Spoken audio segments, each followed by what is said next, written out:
नमस्कार, good afternoon. मेरी आवाज आ रही है आप लोगों को? मेरी आवाज आ रही है? Good afternoon, good afternoon. जय हिंद, जय श्री राम। वालेकुम अस्सलाम। मेरी आवाज आ रही है? राधे राधे, राधे राधे। All clear? मैं सुनाई दे रहा हूं, दिखाई दे रहा हूं, सब कुछ ओके है? Good morning, good morning, good morning, good morning. कई बच्चे हमारे गुड मॉर्निंग किए जा रहे हैं। जय हिंद।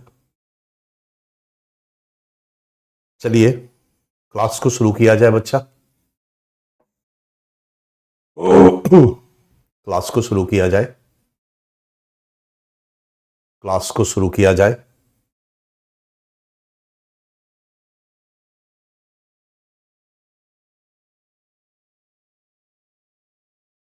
क्लास शुरू किया जाए। चलिए, हम लोग सोशल जस्टिस पढ़ रहे हैं और सोशल जस्टिस का एक पार्ट है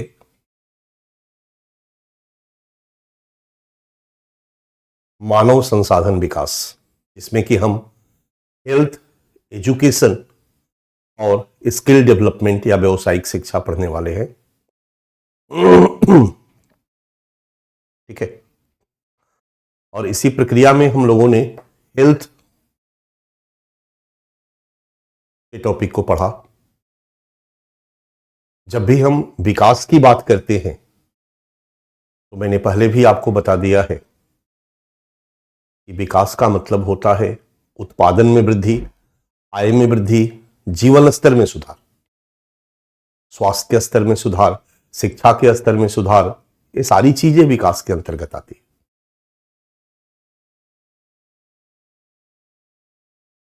और सामाजिक न्याय से युक्त विकास का मतलब होता है कि विकास का अवसर सबको मिले, विकास का लाभ सबको मिले, कोई भी इन विकास के लाभ से वंचित न हो।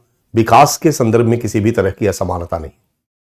आजादी के बाद हमने विकास के लक्ष्य को निर्धारित किया और विकास के इस लक्ष्य की प्राप्ति के लिए हमारी सरकार ने राज्य के नेतृत्व में प्रयास करना शुरू किया।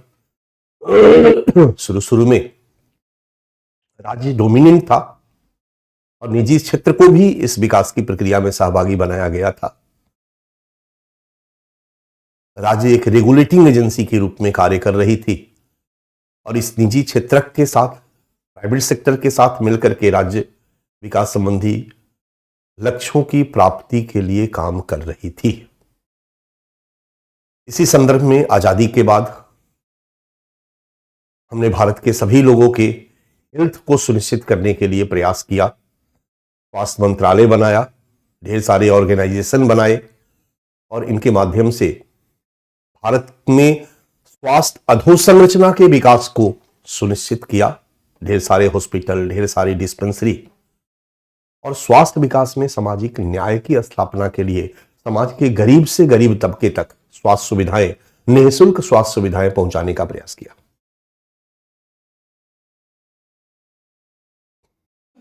1991 के बाद हमने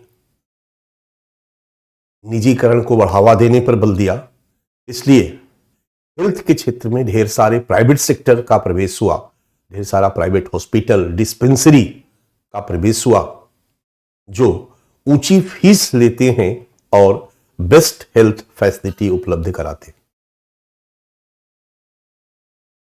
भारत में दो तरह की शिक्षा अधोसंरचना, स्वास्थ्य अधोसंरचना एग्जिस्ट कर रही थी।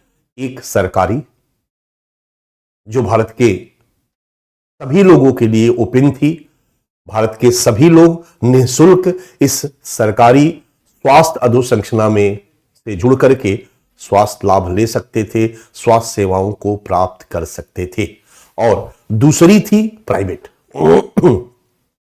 इसमें फीस देकर, शुल्क देकर, पैसे देकर एक क्वालिटी हेल्थ सर्विसेज को लेना होता था, स्वास्थ्य सेवाओं को प्राप्त करना होता है।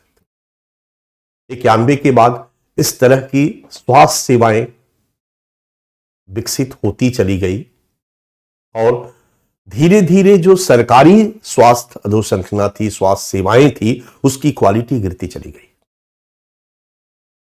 हालांकि भारत सरकार ने, मैंने पहले भी हम लोगों ने पढ़ा कि फर्स्ट हेल्थ जो पॉलिसी सरकार ने बनाई, उसमें सब तक स्वास्थ्य सुविधाएं पहुंचाने का प्रयास किया, मात्रात्मक वृद्धि पर बल दिया। लेकिन में गुणात्मक वृद्धि पर बल दिया, उसके क्वालिटी को सुधारने का प्रयास किया। जो थर्ड हमारी हेल्थ पॉलिसी बनाई गई, उसमें भी हमने मात्रात्मक क्वालिटी दोनों को फोकस करते हुए, उसमें हम लोगों ने टेक्नोलॉजी को यूज करते हुए, प्राइवेट सेक्टर को शामिल करते हुए अब तक स्वास्थ्य सुविधाओं को पहुंचाने का प्रयास किया। बावजूद इसके दोहरी स्वास्थ्य सेवाएं हमारे समाज में, देश में बनी रही। आज अमीर तबका जिसके पास पैसा है, प्राइवेट हॉस्पिटल में इलाज कराता है और बेहतर स्वास्थ्य सेवाएं प्राप्त करता है। जिनके पास पैसे नहीं है वो सरकारी हॉस्पिटल में जाने के लिए विवश होते हैं, जहां पर उनको बहुत क्वालिटी वाली हेल्थ फैसिलिटी उपलब्ध नहीं होती। क्लियर? क्वालिटी वाली हेल्थ फैसिलिटी उपलब्ध नहीं हो पाती।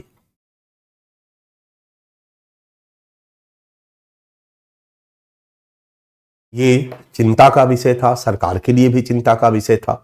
और स्वास्थ्य के क्षेत्र में सामाजिक न्याय की स्थापना तभी हो सकती थी जब हमारे समाज के गरीब से गरीब तबके तक स्वास्थ्य सुविधाएं पहुंचाई जा सके, या दूसरे शब्दों में कहा जाए कि स्वास्थ्य सेवाओं तक, सुविधाओं तक सार्वभौमिक पहुंच को सुनिश्चित की जा सके, गरीब से गरीब तबके की पहुंच को सुनिश्चित की जा सके।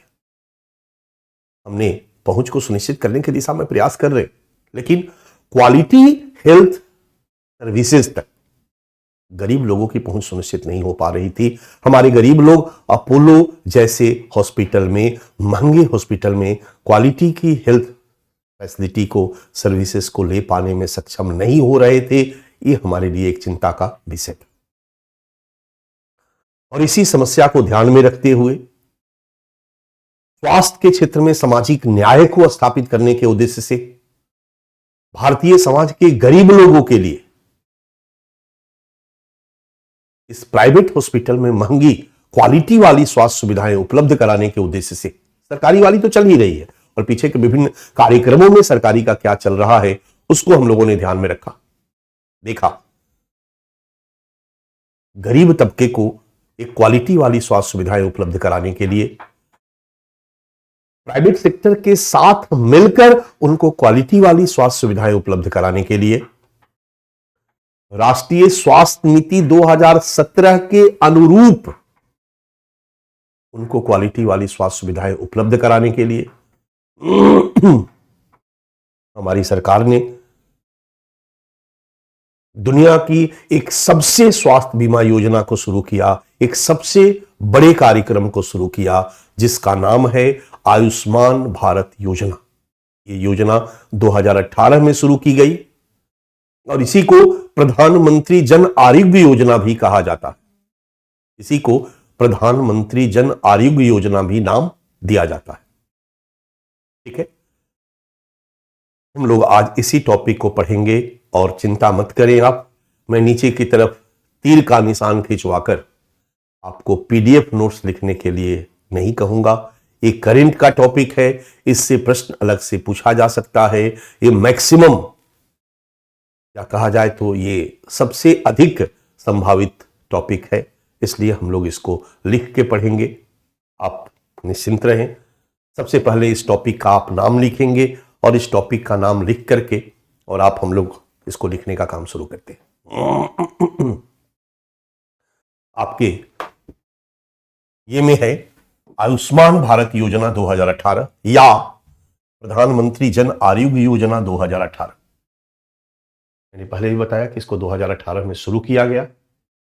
यह एक प्रकार का स्वास्थ्य बीमा योजना है। पहले इसके बारे में 2 लाइन में हम जान जाए।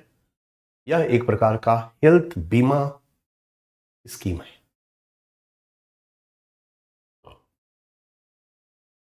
अमीरों के लिए नहीं, गरीबों के लिए, यानी भारत के जितने भी बीपीएल धारक हैं उनको 5 लाख तक का हेल्थ बीमा उपलब्ध कराने की योजना है। कंसेप्ट क्लियर है? 5 लाख तक का हेल्थ बीमा उपलब्ध कराने का इसका उद्देश्य है। 5 लाख तक, ठीक है।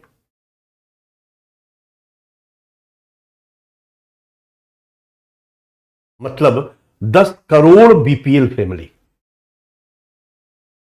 इसका लक्ष्य है कि 10 crore BPL family, 10 crore BPL family अगर हम प्रति फैमिली 5 सदस्य माने तो 50 करोड़ परिवार, 50 करोड़ लोग को इसमें शामिल करने का लक्ष्य लक्षित किया गया है। आप समझ सकते हो ये कितनी बड़ी बीमा योजना है। 10 करोड़ बीपीएल फैमिली को इसका लाभ दिया जाएगा। 10 करोड़ बीपीएल फैमिली को प्रति फैमिली 5 लाख का स्वास्थ्य बीमा कवरेज इसमें दिया जाएगा।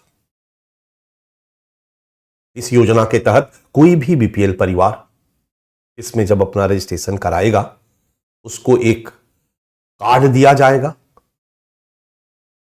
ठीक है। इस योजना को उसके आधार कार्ड से लिंक किया जाएगा। इसमें 15,000 हॉस्पिटल को क्लब किया गया है। 15,000 हॉस्पिटल, प्राइवेट हॉस्पिटल भी अच्छे अच्छे, अपोलो से लेकर के बढ़िया बढ़िया जितने भी हॉस्पिटल है, इसमें इलाज कराने का ख्वाब देखता है गरीब। इतना पैसा उसके पास नहीं होता है कि वहां पर वो इलाज करा सके। अब इस योजना के माध्यम से वहां पर भी इलाज करवा सकता है। निःशुल्क इलाज, 100% निःशुल्क इलाज, नगद रहित योजना। बस उसको जाना है, उसमें भर्ती हो जाना। बट ध्यान दीजिएगा, तृतीयक जो हेल्थ सर्विसेज है उसी के लिए भर्ती होने पर उनको इस कवरेज का लाभ मिलेगा। 10 लाख गरीब परिवार बीपीएल फैमिली, लगभग 10 करोड़ बीपीएल फैमिली, लगभग 50 करोड़ लाभार्थी को प्रति परिवार 5 लाख रुपए तक का बीमा कवरेज प्रदान करता है, प्रदान करने का लक्ष्य रखा गया है। इसमें जब आयुष्मान भारत कार्ड जो आपको दिया जाएगा, जो भी बीपीएल फैमिली है जिनको दिया जाएगा, उस कार्ड के आधार पर वो भारत के 15,000 हॉस्पिटल जो इसके साथ क्लब किया गया है, कहीं पर भी जाकर के वो अपना 100% नगद रहित इलाज करवा सकता है, फ्री इलाज करवा सकता है, फ्री दवा प्राप्त कर सकता है। हर हॉस्पिटल से कुछ दवा की जो दुकानें हैं वो भी क्लब रहेगी, जो इस योजना का पार्ट होगा। जो हॉस्पिटल में आप इलाज कराएंगे उस हॉस्पिटल का पैसा सरकार से मिलेगा, आपसे नहीं लिया जाएगा पैसा। यानी गरीब फैमिली से पैसा नहीं लिया जाएगा, वो बस जाकर के भर्ती हो जाना है, उसका इलाज करवा लेना है, प्रिस्क्रिप्शन दिखा करके फ्री में दवा ले लेना है, सब कुछ फ्री में उनका चलता रहेगा। 5 लाख रुपए तक का बीमा कवरेज प्रति परिवार प्रति वर्ष। दवा की दुकान का भुगतान सरकार करेगी। जो भी संस्थाएं इनसे जुड़ी हुई है, प्राइवेट सेक्टर की संस्थाएं इनसे जुड़ी हुई है, उनका भुगतान सरकार करेगी।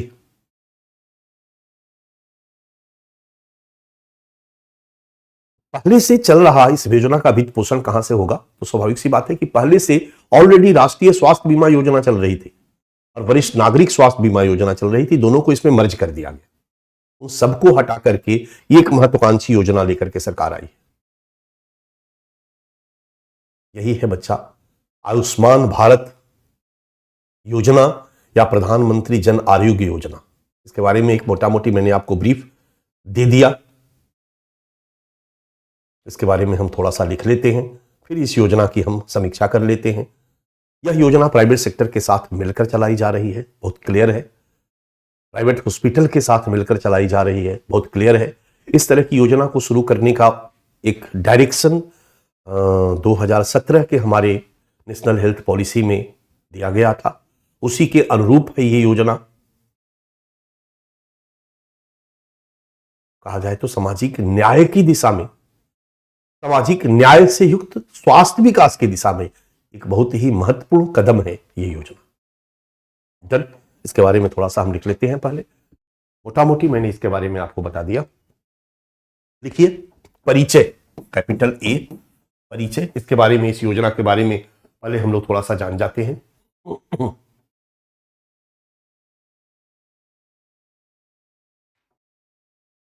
एक केंद्र प्रायोजित योजना, यह एक केंद्र प्रायोजित योजना है। इसको ऐसे लिखिए, यह एक केंद्र प्रायोजित योजना है। यह एक केंद्र प्रायोजित योजना है। यह एक केंद्र प्रायोजित योजना है जिसका उद्देश्य है डैश, आर्थिक रूप से कमजोर लोगों, आर्थिक रूप से कमजोर लोगों, ब्रैकेट में बीपीएल धारकों, गरीबी रेखा से नीचे रहने वाले लोगों जिनके पास सर्टिफिकेट है बीपीएल का, आर्थिक रूप से कमजोर लोगों ब्रैकेट में बीपीएल धारकों ब्रैकेट बंद को 5 लाख तक का स्वास्थ्य बीमा मुहैया कराना, स्वास्थ्य बीमा मुहैया कराना। ठीक है, पैरा चेंज। राष्ट्रीय स्वास्थ्य नीति 2017 की सिफारिश पर, राष्ट्रीय स्वास्थ्य नीति 2017 की सिफारिश पर मार्च 2018 को इस योजना की घोषणा की गई।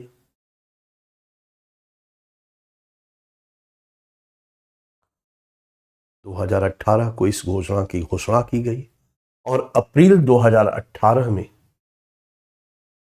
और अप्रैल 2018 में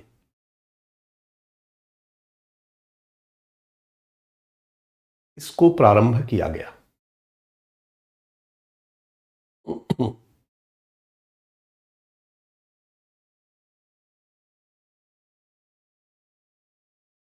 इसको प्रारंभ किया गया। नीचे की तरफ एरो दो, ऐसे छोटा सा। इस योजना के 2 महत्वपूर्ण घटक हैं। इस योजना के 2 महत्वपूर्ण घटक हैं।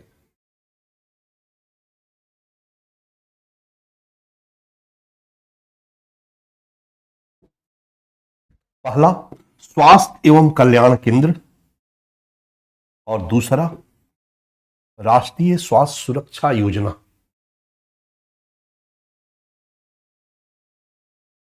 स्वास्थ्य एवं कल्याण केंद्र और दूसरा राष्ट्रीय स्वास्थ्य सुरक्षा योजना। 2 हो गया। अब ध्यान दो, बड़े हॉस्पिटल में बड़ी बीमारी के लिए भर्ती होना पड़ेगा, इलाज करवाना पड़ेगा, बट सामान्य छोटी छोटी बीमारियों के लिए क्या करेगा लोग, गरीब परिवार?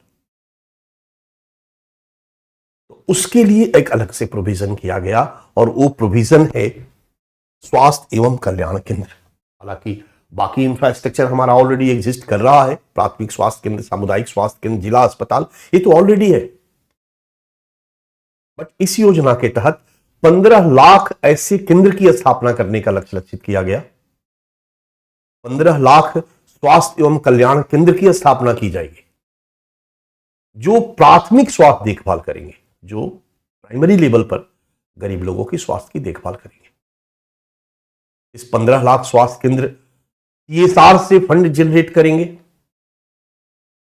अन्य जो लोकोपकारी संस्थाएं हैं उनसे फंड लेंगे, बहुत सारे डोनेशन देने वाले लोग होते हैं, उनसे फंड लेंगे। सीएसआर का मतलब होता है कंपनी सोशल रिस्पॉन्सिबिलिटी के तहत उनसे फंड लेंगे। फंड लेने का एक तरीका होगा कि ये सीएसआर को, कई कंपनी को या संस्थाओं को कहेंगे कि आप भाई एक एक केंद्र को गोद ले लीजिए। टाटा ने 10 केंद्र को, 100 केंद्र को गोद ले लिया, 10,000 केंद्र को गोद ले लिया, बिरला ने 5,000 केंद्र को गोद ले लिया। इस तरीके से हो सकता है। या फिर सीएसआर के तहत उसने फंड दे दिया। तो गोद लेने का मतलब है कि वो सीएसआर के तहत उसको फंड देगा, उसका खर्चा एक प्राइवेट कंपनियां उठाएंगी। इस तरह से प्राइवेट सेक्टर के सहयोग से ढेर सारी ऐसे केंद्रों की स्थापना संभव होगी। और प्राइवेट सेक्टर जब इसको फंड देगा, पैसा देगा, तो उसको टैक्स बेनिफिट मिलेगा। सरकार ने उसके लिए व्यवस्था कर दी कि उसको टैक्स बेनिफिट मिलेगा। इसको कारपोरेट सोशल रिस्पॉन्सिबिलिटी के तहत वो इसको दिखा सकता है कि हमने किया है। और इस तरह से 15 लाख जब स्वास्थ्य केंद्र आ जाएंगे जो प्राथमिक स्वास्थ्य देखभाल करेंगे, तो बेसिक लेवल पर ये बीपीएल फैमिली वही इलाज अपना करवाएगा। पहला। दूसरा, राष्ट्रीय स्वास्थ्य सुरक्षा योजना। इसमें प्रत्येक बीपीएल परिवार को 5 लाख रुपए तक का स्वास्थ्य बीमा कवरेज दिया जाएगा। जब कभी तृतीयक स्तर की, बड़े स्तर की आपको बीमारी होता है, इलाज करवाना होता है, आप हॉस्पिटल, सिंपल बुखार लग गया, सर्दी हो गया, खांसी हो गया, ये प्राथमिक स्वास्थ्य देखभाल में आपका इलाज होगा। लेकिन अगर बड़ा होता है तो कोई बड़े जगह पर जाकर के, बड़े हॉस्पिटल में जाकर के आप भर्ती होंगे और 5 लाख तक का बीमा कवरेज प्रति परिवार प्रति वर्ष दिया जाएगा। ये है इसका 2 घटक। स्वास्थ्य एवं कल्याण केंद्र, राष्ट्रीय स्वास्थ्य सुरक्षा योजना लिख दिया आपने। अब आप हेडिंग डालिए, स्वास्थ्य एवं कल्याण केंद्र। स्वास्थ्य 1 नंबर है, स्वास्थ्य एवं कल्याण केंद्र, नीचे एरो। इसके तहत लिखिए आप, इसके तहत देश भर में 15 लाख ऐसे केंद्रों की स्थापना की जाएगी। 15 लाख ऐसे केंद्रों की स्थापना की जाएगी जो गैर संक्रमित बीमारियों,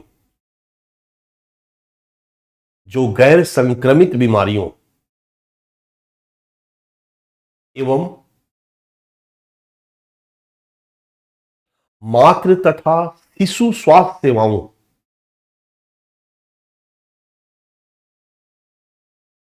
मातृ तथा शिशु स्वास्थ्य सेवाओं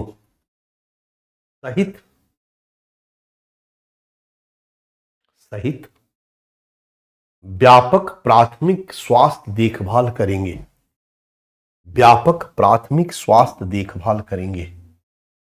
और सीएसआर के तहत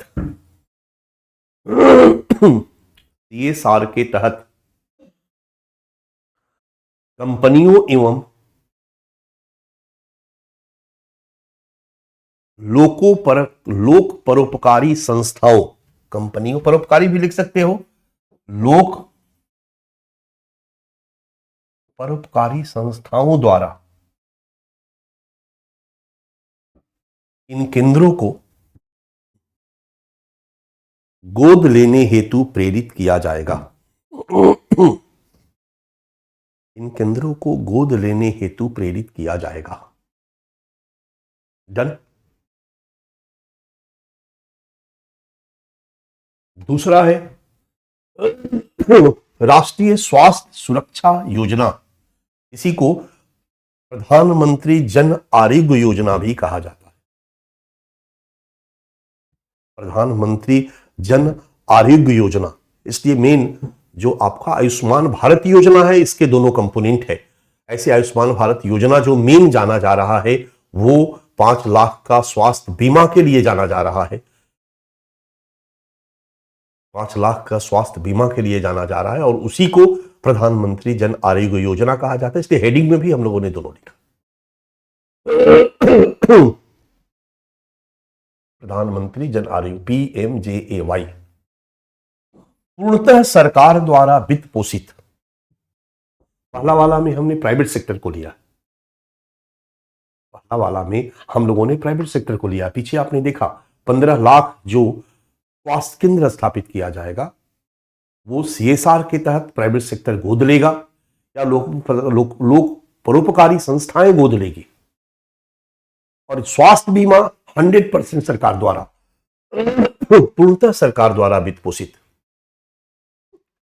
दुनिया की सबसे बड़ी स्वास्थ्य बीमा योजना,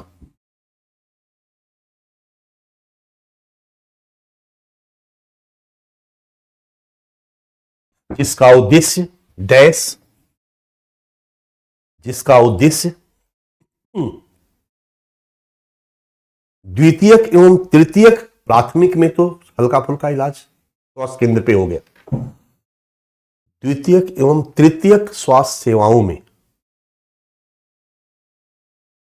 भर्ती होने पर प्रति परिवार प्रति वर्ष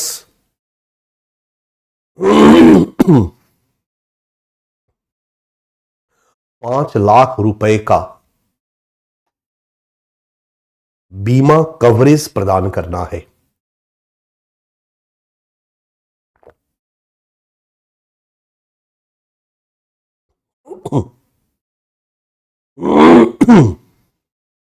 पांच लाख रुपए तक रुपए का बीमा कवरेज प्रदान करना है। बीच से नीचे की तरफ एरो दीजिए डैश देकर, कुछ पॉइंट हम लोग इसमें लिखते हैं।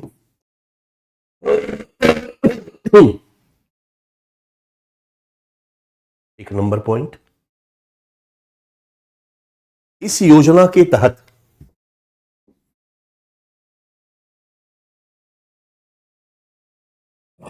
दस करोड़ गरीब परिवारों,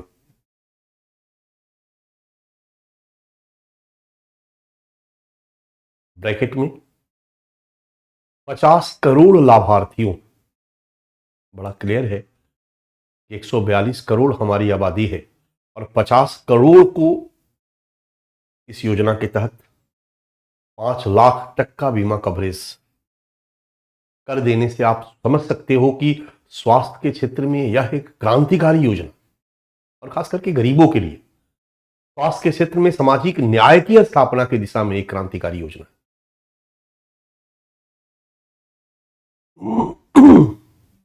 50 करोड़ लाभार्थियों को शामिल करने का लक्ष्य और प्रत्येक परिवार 5 लाख रुपए का बीमा कवरेज।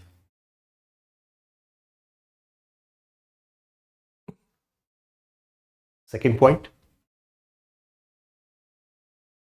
यह एक पूर्णतः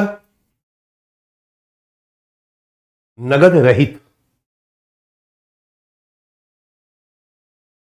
और आधार कार्ड से जुड़ी योजना है।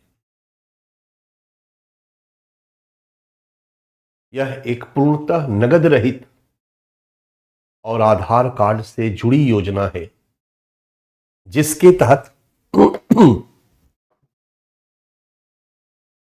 तहत लाभार्थी संपूर्ण देश में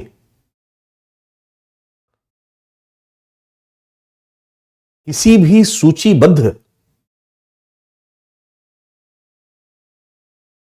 सार्वजनिक एवं निजी अस्पताल में नगद रहित स्वास्थ्य देखभाल प्राप्त कर सकते हैं, स्वास्थ्य देखभाल प्राप्त कर सकते हैं।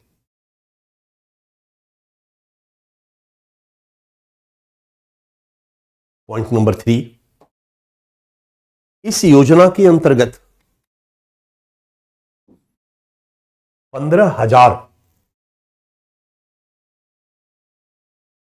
सरकारी एवं निजी अस्पताल पंजीकृत किए गए हैं।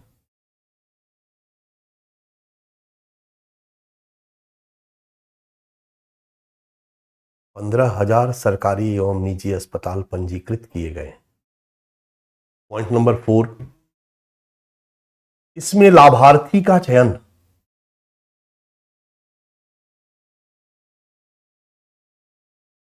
सामाजिक आर्थिक जनगणना के आधार पर किया जाता है। सामाजिक आर्थिक स्थिति के आधार पर, आप समझ सकते हो, सामाजिक आर्थिक जनगणना के आधार पर किया जाता है।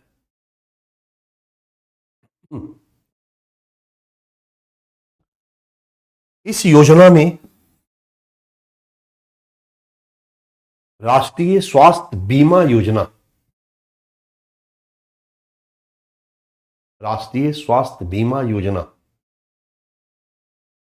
तथा वरिष्ठ नागरिक स्वास्थ्य बीमा योजना,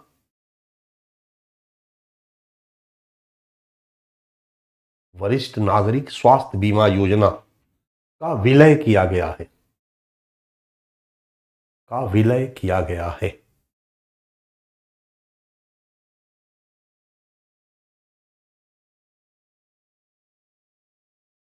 का विलय किया गया है। डन। नीचे की तरफ तीर का निशान दो बच्चा और लिखो समीक्षा। नीचे की तरफ तीर का निशान दो और लिखो समीक्षा, योजना की समीक्षा।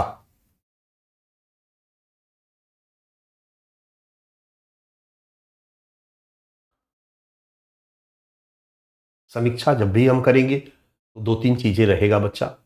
एक कमियां ही रहेगा, कमियां उपलब्धियां तो पीछे हम लोग लिख के ही आए हैं, हम लिखेंगे निश्चित रूप से ये योजना बहुत महत्वपूर्ण है, बहुत लाभकारी है, आदि आदि। फिर भी इसमें कुछ कमियां विद्यमान है और अगर इन कमियों को दूर किया जाए, यानी कुछ सुझावों पर अमल किया जाए, तो नो डाउट यह योजना सामाजिक न्याय के दिशा में एक महत्वपूर्ण कदम होगा। तो योजना की समीक्षा में हम इन्हीं सब चीजों की चर्चा करेंगे। आप बीच से नीचे की तरफ तीर का निशान दीजिए और तीर का निशान देकर के आप लिखिए निश्चित रूप से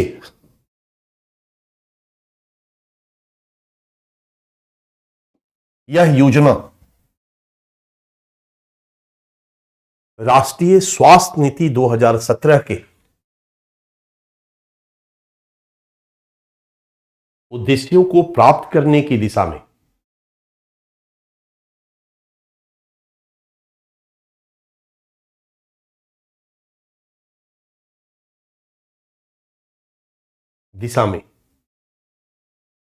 और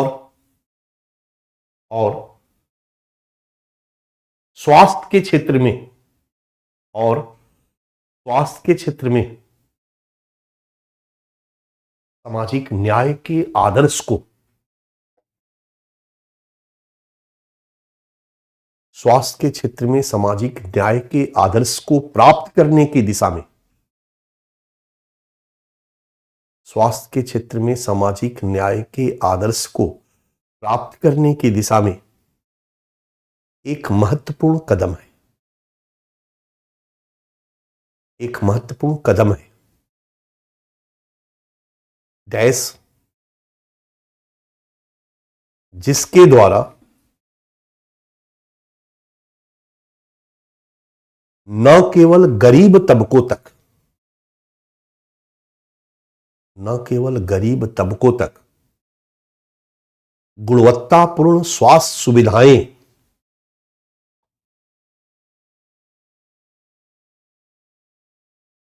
गुणवत्तापूर्ण स्वास्थ्य सुविधाएं पहुंचाने का प्रयास किया गया है,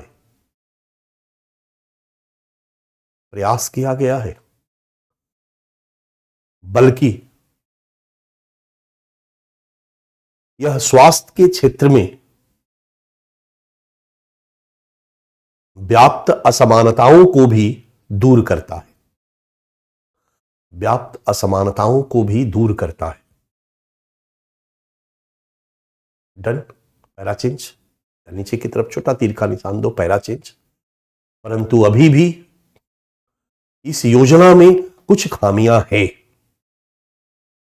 अभी भी इस योजना में कुछ खामियां हैं। क्या खामी है भाई?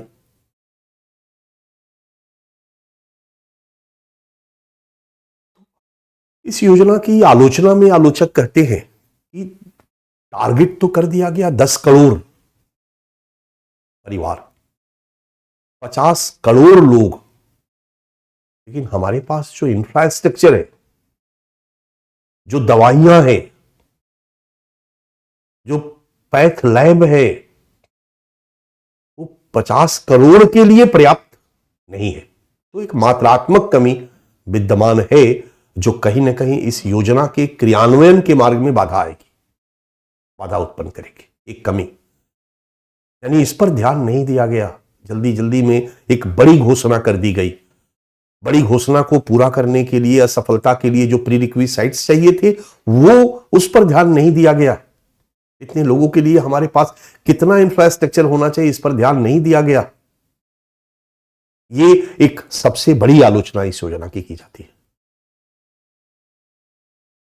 दूसरी आलोचना की जाती है कि इसका नाजायज फायदा प्राइवेट हॉस्पिटल उठाएगा, इसका कोई प्रॉपर सॉल्यूशन नहीं दिया गया।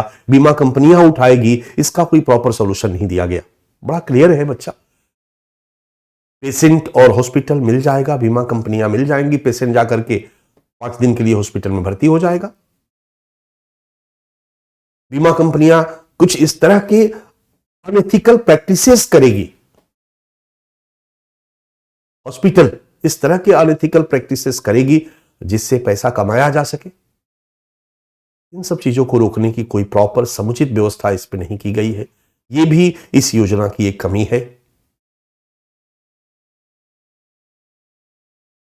बीमा कंपनियां बहुत सारे नियमों का उल्लंघन करेगी, बहुत सारे हॉस्पिटल को बीमा कंपनियां पेमेंट नहीं करेगी, बहुत सारी दिक्कतें आ सकती है।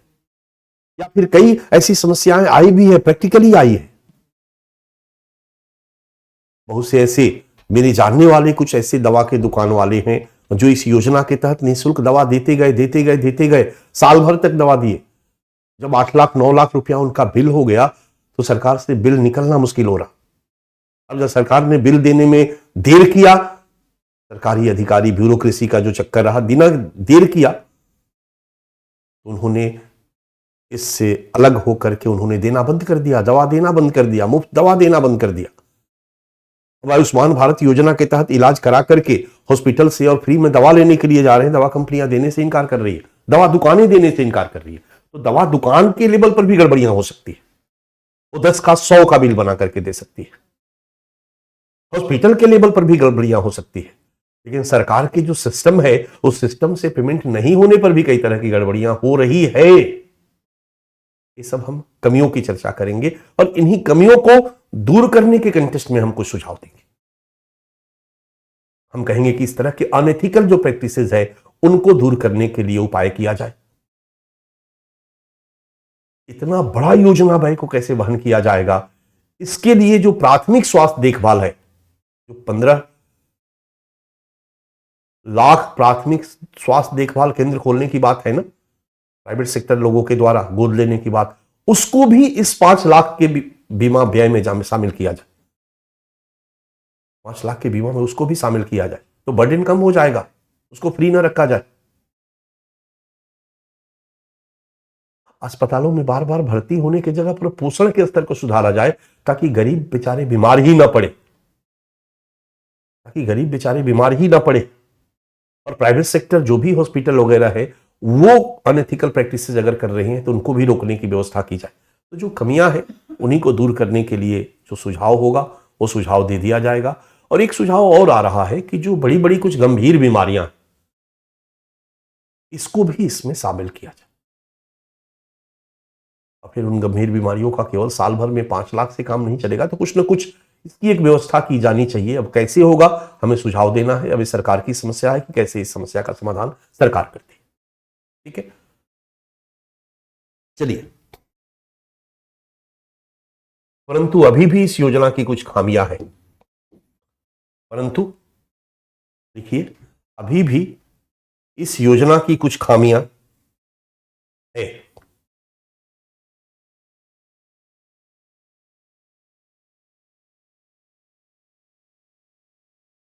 कॉमा जैसे डैश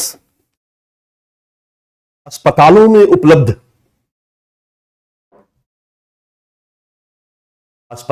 उपलब्ध अवसंरचनात्मक सुविधाएं एवं दवाएं या दवा अवसंरचनात्मक सुविधाएं, दवाई कॉमा देकर लिखो, दवाई आदि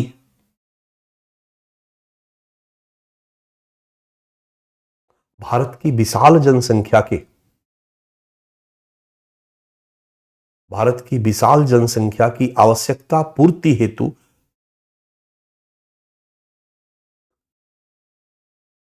पर्याप्त नहीं है। आवश्यकता पूर्ति हेतु पर्याप्त नहीं है। सेकंड पॉइंट, पर्याप्त नहीं है। यह योजना अनैतिक चिकित्सा प्रैक्टिसेस, प्रयास लिखो, अभ्यास लिखो, जो भी लिखो, अनैतिक चिकित्सा प्रयासों, कॉमा, जैसे डैश, अनावश्यक रूप से अस्पताल में भर्ती रहना, अनावश्यक रूप से अस्पताल में भर्ती रहना। बहुत सारे गरीब जाके अपोलो में बैठेंगे, आराम से इंजॉय करेंगे। पेशेंट भी अनएथिकल प्रैक्टिसेस कर सकते हैं, भर्ती रहना, या अस्पताल या बीमा कंपनियों द्वारा नियमों का उल्लंघन। हॉस्पिटल भी गलतियां कर सकता है, बीमा कंपनियां भी गलती कर सकती है पैसा कमाने के लिए।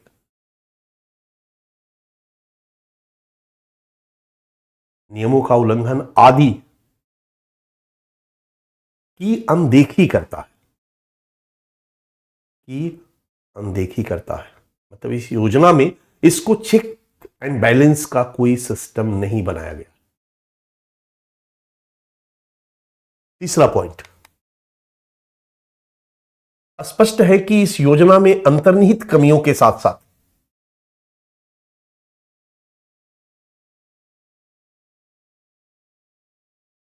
इसके क्रियान्वयन के स्तर पर भी कई चुनौतियां विद्यमान है। इसके क्रियान्वयन के स्तर पर भी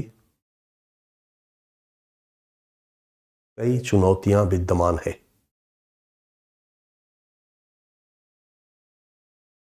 और आज कई संस्थानों द्वारा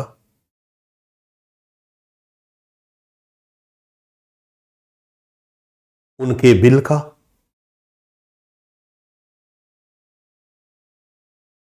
सरकार द्वारा भुगतान नहीं किए जाने पर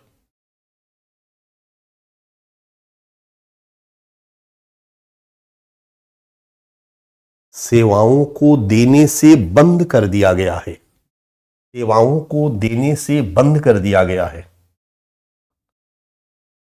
और इस तरह की घटनाएं लगातार बढ़ रही है। और इस तरह की घटनाएं लगातार बढ़ रही है।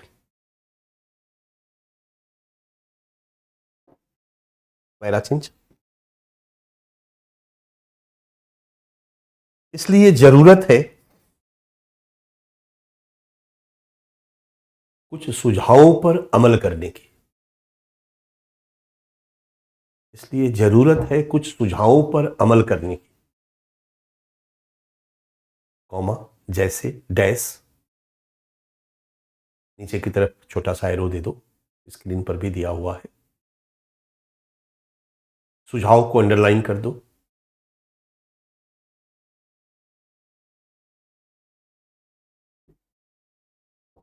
पहला, दीर्घकालिक बीमारियों के लिए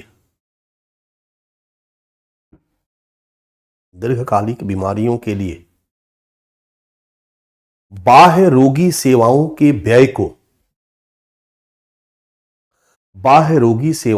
व्यय को शामिल करके इस योजना के दायरे को विस्तारित किया जाए।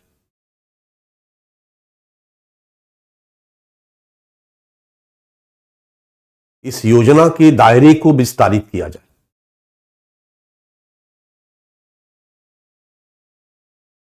दूसरा पॉइंट, राज्यों को चिकित्सा प्रक्रियाओं की सूची निश्चित करने की छूट दी जाए।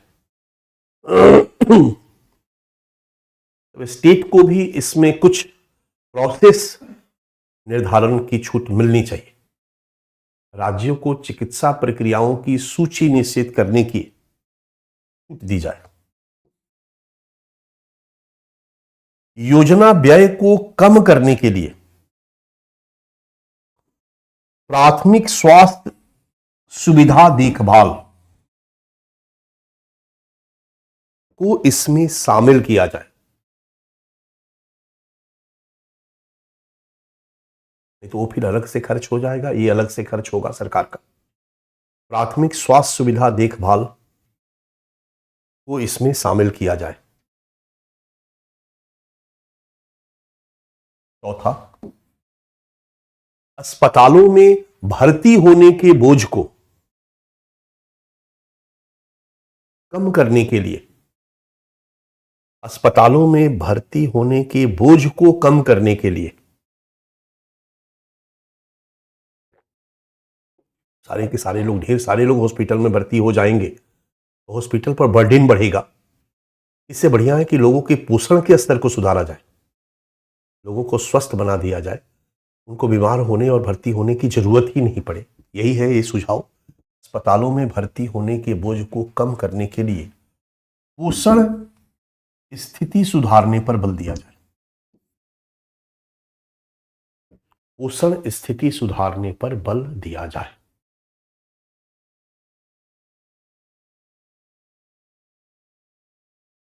और लास्ट पॉइंट, अनैतिक चिकित्सकीय प्रयासों को,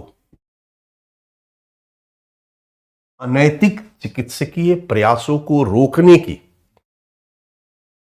समुचित व्यवस्था की जाए। अगर कोई व्यक्ति इस योजना के तहत अनावश्यक हॉस्पिटल में भर्ती हो रहा है, ये अनएथिकल प्रैक्टिसेस है, इसको रोकने की व्यवस्था की जाए। कोई हॉस्पिटल पैसा कमाने के लिए कुछ इस तरह का 10-20 लोगों का गलत बिल बनवा करके, गलत दिखा करके पैसा कमा रहा है, इसको भी रोकने का, ये भी अनएथिकल प्रैक्टिसेस है, इसको भी रोकने का प्रयास किया जाए। अगर कोई दवा का दुकान वाला, कोई इंस्टीट्यूशन, पैथोलॉजी, इस तरह का कुछ बिल बना करके पैसा कमाने का काम करे, ये भी अनएथिकल प्रैक्टिसेस है, इसको भी रोकने का प्रयास किया जाना चाहिए। लास्ट हमारा सुझाव, क्योंकि ये चीजें गड़बड़ियां दिखाई दे रही है, तो लास्ट हमारा सुझाव यही होगा। आज के डेट में बच्चा, यह एक महत्वाकांक्षी सरकार की योजना है, इस पर लगातार कुछ ना कुछ गवर्नमेंट अपडेट करती रही है। इस पर मैं सजेशन दूंगा कि आप लगातार अपडेट रहोगे। मैं जितने भी करंट की योजना है, लगातार चल रही है सरकार के द्वारा, तो इस पर आप अपडेट रहोगे। इसमें कुछ भी नई चीजें होगी, इसी में मैटर जोड़ते चले जाओगे। जो आपने लिखा है, 1-2 पेज छोड़ देना अपनी कॉपी में। इस तरह की जो योजनाएं मैं लिखवा रहा हूं, उसमें आप लास्ट में 1 पेज 2 पेज छोड़ दो, वैल्यू एडिशन के लिए। कुछ नई चीजें आपने अखबार में पढ़ी, यहीं पर ऐड कर दो, अलग से लिखने की जरूरत नहीं है। एक कंसेप्ट हॉलिस्टिक आपका बना रहेगा। डन? चलेगा? डन। चलिए, एक और महत्वाकांक्षी योजना की चर्चा हम लोग करेंगे। एक हेडिंग डालिए फ्रेश पेज पर, आपका ये भी एक टॉपिक है। आयुष्मान भारत डिजिटल मिशन सितंबर 2021। आयुष्मान भारत डिजिटल मिशन सितंबर 2021। भी हमारे प्रधानमंत्री ने यह एक और महत्वाकांक्षी योजना को शुरू किया। ऐसे शब्द से लग रहा है, आप समझ रहे हो कि इसमें क्या होगा, क्या किया गया होगा।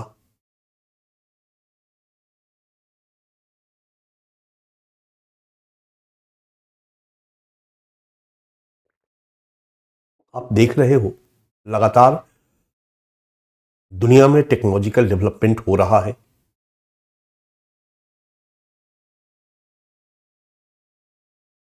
कोविड-19 के पीरियड में ढेर सारे नए नए टेक्नोलॉजिकल डेवलपमेंट प्रैक्टिसेस सामने आए हैं।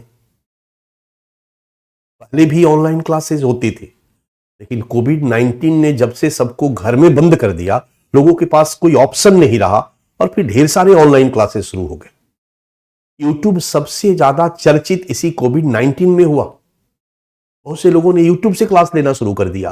कोविड-19 के पहले लोगों को पता भी नहीं था कि यूट्यूब में ये सारे सर्विसेज हैं, और समय के साथ यूट्यूब ने अपने सर्विसेज को बढ़ा भी दिया फटाफट। उसने भी इस अवसर का लाभ उठाने का प्रयास किया। देखा कि कोविड-19 ने सबको पैक कर दिया है पूरी दुनिया को, तो कुछ और नए नए फीचर यूट्यूब में दे दिए जाए जिससे लोगों का काम आसान हो जाए, सुगम हो जाए। आपने देखा कोविड-19 में ऑनलाइन क्लासेस तेजी से बढ़े, ढेर सारे लोगों ने ऐप बनाना शुरू किया, क्रांति आ गई ऐप बनाने के क्षेत्र में, ऐप पर क्लासेस होने लगे। कोविड-19 में ऑनलाइन मार्केट का दौर तेजी से बढ़ा, स्पेशली इंडिया जैसे देशों में। यूरोप में ऑनलाइन मार्केटिंग बहुत कम है, ऑनलाइन प्लेटफॉर्म पे मार्केटिंग बहुत ही मिनिमम है। आप चाहो कि अमेजन से, फ्लिपकार्ट से, इस तरह के ऑनलाइन प्लेटफॉर्म से सामान खरीद लो यूरोप में, आपके लिए मुश्किल होगा। मुश्किल ये होगा बच्चा कि जो आपके बाहर के दुकान में जितने पैसे में मिलेगा उससे 2 गुना 3 गुना अधिक दुकान से, ऑनलाइन से आपको मंगाना होगा। कारण वहां सर्विस बॉय की कमी है, मेहनत करने वाले इस तरह के लोगों की कमी है जो फटाफट फटाफट आपके घर तक सामान पहुंचाएंगे। ऐसे बहुत कम लोग हैं। मैंने बहुत पहले भी आपको कहा था कि हम लोगों ने प्लान किया ऑस्ट्रिया में, यूरोप में एक टैक्सी हायर किया जाए और उसी से घुमा जाए। दिमाग में था कि इधर नीचे हम लोग ऑस्ट्रिया से, वियना से नीचे चले आएंगे तो हम लोग इटली वगैरह का पूरा एरिया घूम लेंगे, ऊपर में जर्मनी का एरिया घूम लेंगे। पहले हम लोगों का पहले से ही प्लान था। और वहां पर मर्सिडीज टैक्सी, आश्चर्य होगा आपको, 3,000 रुपए पर डे, 2,500 रुपए पर डे BMW और मर्सिडीज की टैक्सी मिल रही थी। हमारे 3,000 रुपया, नॉट 3,000 यूरो, 3,000 रुपया जमा कीजिए पर डे के हिसाब से और आपको टैक्सी अवेलेबल होगी। जहां जाना है जाइए, वापस लेकर आने की भी जरूरत नहीं है, वहीं पर लगा दीजिए, वहीं पार्क कीजिए। हर जगह उस कंपनी के सेंटर हैं, वहां ले जाकर के आप उनके ऑफिस के सामने लगा सकते हैं, उनका जो कार पार्किंग सेंटर है। लेकिन जैसे ही हम लोगों ने कहा विद ड्राइवर, तो विद ड्राइवर एक दिन का 24 घंटे का 40,000 से 50,000 रुपया पड़ रहा था। तो आप समझ सकते हो कि एक दिन का 40,000 रुपया पर डे, 40,000 रुपया टैक्सी लेकर के हम लोग सफर करेंगे तो कितना कॉस्टली होगा। बड़ा क्लियर है। अगर अपने से ड्राइव करना है, आपके पास इंटरनेशनल लाइसेंस है, ड्राइविंग लाइसेंस है, जनरली वो आसानी से बन जाता है। अगर उसको आप लेकर के जाते हो तो आप आराम से अपने से ड्राइव करो। हालांकि लेफ्ट हैंड ड्राइव होता है वहां पर तो थोड़ी परेशानी होती है, लेकिन कुछ दूर चलाने के बाद आपको कठिनाई नहीं होती है, क्योंकि इंडिया की तरह बहुत भीड़ नहीं है, बहुत रस नहीं है, सड़कें खाली रहती है। तो लेफ्ट हैंड ड्राइव हो, उनका कोई भी ट्रैफिक नियम हो, बहुत ज्यादा परेशानी आपको क्रिएट नहीं करता। लेकिन जैसे ही आप ड्राइवर लेने जाते हैं, ड्राइवर लेना मैक्सिमम कॉस्टली हो जाता है, 40,000 रुपया। अगर अपने से भी आप गाड़ी लेकर के जा रहे हो तो वहां सबसे ज्यादा कॉस्ट गाड़ी के किराया का नहीं आता है, सबसे ज्यादा कॉस्ट वहां पर बच्चा आता है पार्किंग का। कहां पार्किंग करोगे? जहां भी पार्किंग करोगे 3,000, 4,000, 5,000 रुपया लग जाएगा। कहीं भी नहीं लगा सकते हो इंडिया की तरह कि जिधर गए पूरी दुनिया पार्किंग है, पूरा देश पार्किंग है।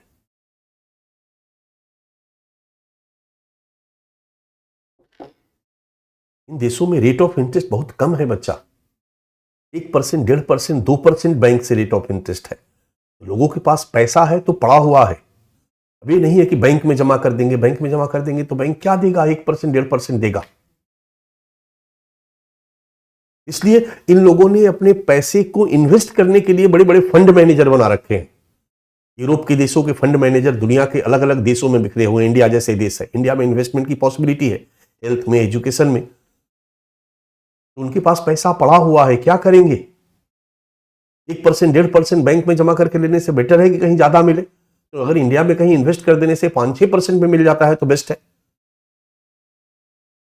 और उनके जो फंड मैनेजर है, उनके एजेंट यहां पर रहते हैं या ऑफिसेस होती है, नए नए स्टार्टअप उनके सामने जाकर के अपना प्रपोजल देते हैं और उनको फंडिंग होती है। आजकल देख रहे हो कि हर क्षेत्र में, खासकर के एजुकेशन के फील्ड में, हॉस्पिटल के फील्ड में बहुत तेजी से फंडिंग बढ़ी है।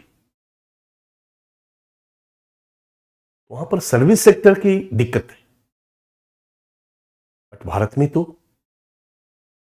कोविड पीरियड में ऑनलाइन मार्केटिंग इतनी बढ़ी कि आज भी उसका प्रभाव देखा जा सकता है। जनरली हर घर के लोग ऑनलाइन मार्केटिंग के आदी हो गए, खाना भी मंगा लिया ऑनलाइन मार्केटिंग में।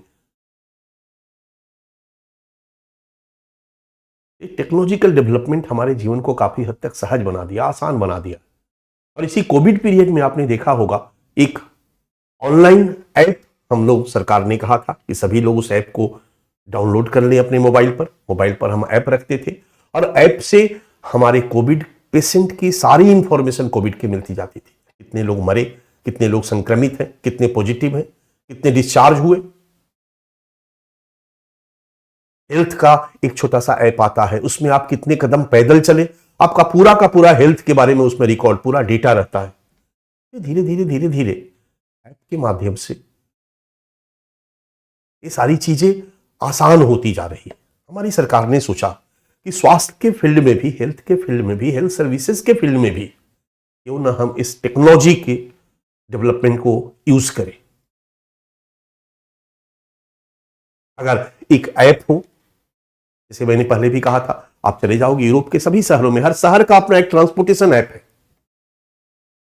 उस ट्रांसपोर्टेशन ऐप को डाउनलोड कर लिए, आप पेरिस गए, पेरिस का एक ट्रांसपोर्टेशन ऐप को डाउनलोड कर लिया। अब पेरिस में हर बस के टाइमिंग, कब कहां किस जगह पर कौन बस आ रही है, कितने मिनट लेट है, कितने, उसको देख के आप सारी इंफॉर्मेशन ले सकते हो।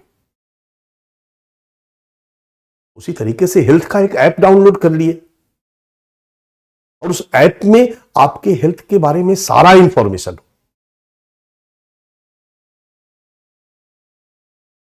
ढेर सारे हॉस्पिटल को उस ऐप से क्लब कर दिया जाए, आपका पूरा का पूरा हेल्थ डेटा उस पे हो। आप कल्पना करो, इमेजिनेशन करो, रमेश कुमार आपका नाम है तो रमेश कुमार के नाम से हम सर्च किए, आपका एरिया, आपका इलाका, आपका उम्र क्या है, आपकी हाइट क्या है, आपका वेट क्या है, वेट कैसे आपका इंक्रीज कर रहा है, आपको कौन कौन सी बीमारियां हैं, कब कब आपने कहां कहां इलाज कराया है, लेटेस्ट आपने कहां डॉक्टर से अपॉइंटमेंट लिया है, किस रोग के इलाज के लिए लिया है, कौन कौन टेस्ट आपका कब कब कराया है, आपने लास्ट टाइम आपने टेस्ट कराया था उसमें आपका बीपी का क्या रिकॉर्ड था, शुगर का क्या स्टेटस था। समझ में आ रहा मेरी बात? आपका पूरा हेल्थ रिकॉर्ड उसके अंतर्गत रहेगा। तो एक ऐप पर आपका पूरा हेल्थ रिकॉर्ड हो गया। उसी तरीके से भारत के सभी लोगों का हेल्थ रिकॉर्ड उस ऐप पर हो गया। उस ऐप पर जो हॉस्पिटल डॉक्टर्स हैं वो भी उससे कनेक्ट है। वो जब चाहे तब आपके पूरे हेल्थ रिकॉर्ड का पूरा स्कैन कर सकते हैं, आपकी हेल्थ रिकॉर्ड को देख सकते हैं। अब बताइए कि यहीं बैठे बैठे अगर मैं डॉक्टर हूं तो आपका हेल्थ का सारा स्टेटस देख सकता हूं, क्या पोजीशन है, और आपको फिर सजेशन दे सकता हूं। इसके माध्यम से ऑनलाइन कंसल्टेंसी भी कर सकते हो आप। ऑनलाइन डॉक्टर से आपने सजेशन लिया, लेना चाहा, डॉक्टर से आपने अपॉइंटमेंट लिया, ऑनलाइन डॉक्टर ने आपका दबाया और आपके ऐप पर आपके पूरे के पूरे हेल्थ रिकॉर्ड को देखा, फिर आपसे कुछ पूछा, जो भी प्रॉब्लम है आपने बताया और उस पर सब्सक्रिप्शन, उस पर दवा लिख दिया। बहुत से लोगों को हॉस्पिटल जाना ही नहीं पड़ेगा। हॉस्पिटल यदि जाते हैं तो लोगों का ट्रीटमेंट बहुत आसान हो जाएगा, हॉस्पिटल के लिए बड़ा सरल हो जाएगा, लोगों के लिए भी अपना इलाज कराना सरल हो जाएगा, स्वास्थ्य सुविधाओं का लाभ लेना सरल हो जाएगा, आसान हो जाएगा। तो इन्हीं सब जरूरतों को ध्यान में रखते हुए, इन्हीं सब पहलुओं को ध्यान में रखते हुए तकनीकी विकास का लाभ स्वास्थ्य सेवाओं में लेने के उद्देश्य से हमारे भारतीय प्रधानमंत्री ने सितंबर 2021 में एक महत्वाकांक्षी योजना शुरू करी, Ayushman Bharat digital mission. Ayushman Bharat digital mission, इसको भी हम लोग लिख लेंगे बच्चा। अब मैंने जो जो बताई है, पृष्ठभूमि बताया है, जो भूमिका अभी मैंने दिया, आप समझ सकते हो कि इन समस्याओं का समाधान करने के लिए ही ये मिशन शुरू किया गया। और पीछे हम लोगों ने पढ़ा था बच्चा, 2017 की जो हमारी नेशनल हेल्थ पॉलिसी आई थी, उसमें भी कहा जा रहा था कि इसका डिजिटलीकरण किया जाए, डिजिटलाइजेशन किया जाए। उसी आवश्यकताओं को ध्यान में रखते हुए हमारे भारतीय प्रधानमंत्री ने एक कंप्लीट केंद्र प्रायोजित योजना के रूप में इस योजना को शुरू किया, आयुष्मान भारत डिजिटल मिशन। एक ऑनलाइन प्लेटफॉर्म होगा, जैसे आपका अमेजन है, अमेजन पे आप सामान खरीदते हैं, ये हेल्थ का एक ऑनलाइन प्लेटफॉर्म होगा। सरकार इस ऑनलाइन प्लेटफॉर्म को तैयार करेगी और एक डिजिटल हेल्थ इकोसिस्टम का निर्माण करेगी। ठीक है, और लोगों को एक बेहतरीन हेल्थ सर्विसेज तक सरलता से पहुंचना सुनिश्चित करेगी, आसानी से पहुंचना सुनिश्चित करेगी। हर व्यक्ति इसके माध्यम से एक बेहतरीन स्वास्थ्य सेवाओं तक अपनी पहुंच को सुनिश्चित कर सकता है। इसमें ढेर सारे हॉस्पिटल को इस प्लेटफॉर्म से जोड़ दिया जाएगा, इससे हमारे कस्टमर को हर हॉस्पिटल में, मान लीजिए हमें अपोलो में दिखाना है, अपोलो वाले में सर्च किया, अपोलो में गए, अपोलो का पूरा पिक्चर आ गया कि कब कब कौन कौन डॉक्टर बैठते हैं। ऐसे हमें अपोलो जाना पड़ता है, कितने डिपार्टमेंट अपोलो में है हमें देखना पड़ता है। अगर हमें हड्डी का कोई बीमारी है, हड्डी के रोग विशेषज्ञ को दिखाना है, तो हमें वहां जाके पता लगाना पड़ेगा, अपॉइंटमेंट मिलेगा नहीं मिलेगा, कब का समय है, ये सब चीजें वहीं स्क्रीन पर आ रही। और वहीं पर हमने अपॉइंटमेंट ले लिया अपोलो में, इतने तारीख को, 5 तारीख को वहां मिल गया कि हमारा स्लॉट जो है वो सुबह में 9 बजे का है। हम 9 बजे वहां पहुंच गए। हमने वहां पर जैसे ही अपनी बुकिंग रखी, वहां पर हमारा पूरा का पूरा रिकॉर्ड चला गया। वहां के डॉक्टर ने हमें पूछने की जरूरत नहीं महसूस की, उन्होंने जैसे ही खोला तो हमारा पूरा का पूरा कहानी चला गया। अगर पहले से हमारा हड्डी संबंधी कोई बीमारी हुआ हो या कोई अन्य बीमारी हुआ हो सकता है कोई अन्य बीमारी के कारण भी हमारे हड्डी पर असर पड़ सकता है, हमारे हड्डी संबंधी बीमारी हो सकती है, तो सारा तस्वीर डॉक्टर के पास आ गया। क्योंकि जैसे जैसे अपलोड होता जाएगा, ये समृद्ध होता चला जाएगा ऑनलाइन प्लेटफॉर्म, इससे अस्पताल की प्रक्रिया सरल हो जाएगी, हॉस्पिटल का प्रोसेस जो है बड़ा इजी हो जाएगा। बहुत सारा रिकॉर्ड अभी क्या करते हैं, आप पूरा फाइल लेके जाते हैं अपनी बीमारी का, यहां से ये इलाज कराया, यहां से ये टेस्ट कराया, यहां से ये टेस्ट कराया, यही होता है।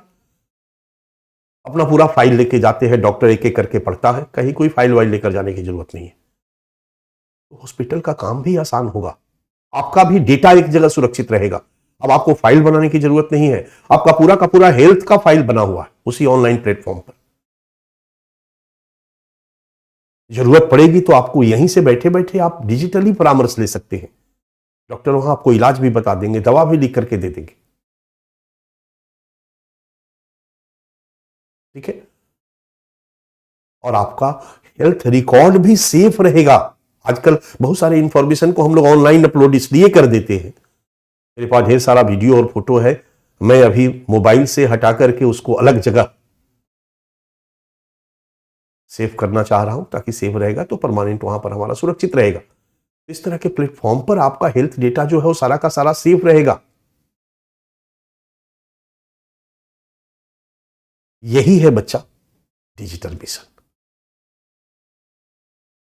इस योजना का जो प्रोसेस है वो है कि इसके तहत प्रत्येक नागरिक को एक हेल्थ आईडी दिया जाएगा। भाई किसी न किसी आईडी से ही लॉगिन करोगे ना, जैसे ही लॉगिन करोगे वो पिन हो जाएगा, वो आपका आईडी होगा, वो आईडी दिया जाएगा, वही आपका हेल्थ अकाउंट नंबर कर सकते हो आप,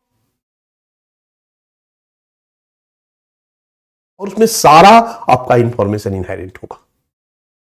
यही है आयुष्मान भारत डिजिटल मिशन। और आपको जानकर आश्चर्य होगा कि ये 2021 में शुरू किया गया, 2023 तक टिल 2023 45 करोड़ खाता खोला गया है।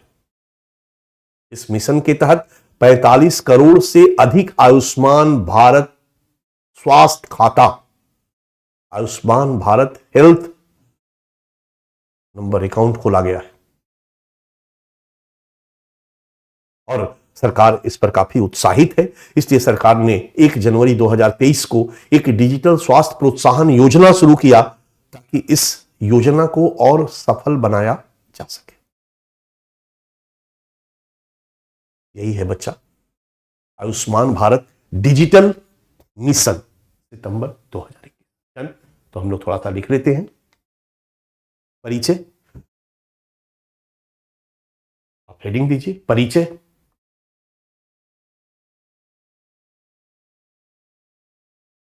परिचय। आयुष्मान भारत डिजिटल मिशन राष्ट्रीय स्वास्थ्य नीति 2017 के राष्ट्रीय स्वास्थ्य नीति 2017 के सिफारिशों के अनुरूप शुरू की गई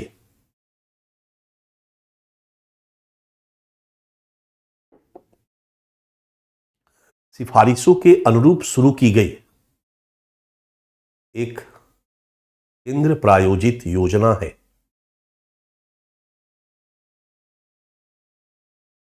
जिसकी शुरुआत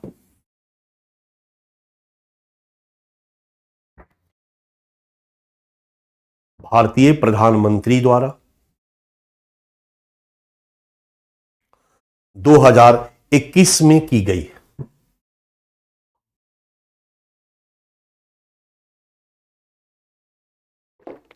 2021 में की गई।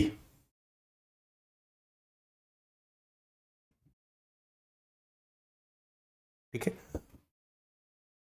नीचे तीर का निशान दो।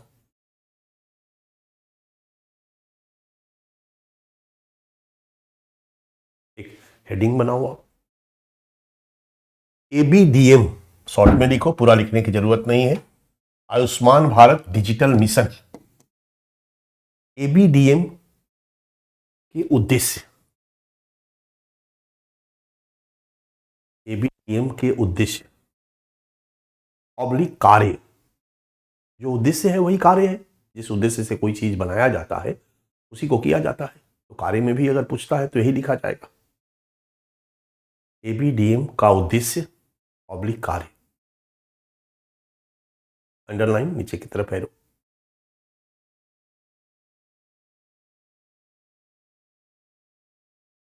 पहला पॉइंट, एक आसान और बाधा रहित ऑनलाइन प्लेटफॉर्म तैयार करके, बाधा रहित ऑनलाइन प्लेटफॉर्म तैयार करके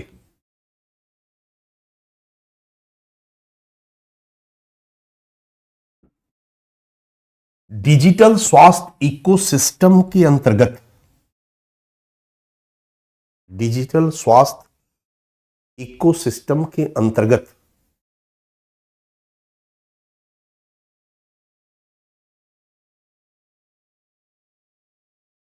स्वास्थ्य से जुड़े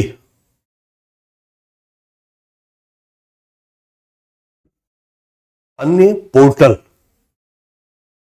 स्वास्थ्य से जुड़े अन्य पोर्टल के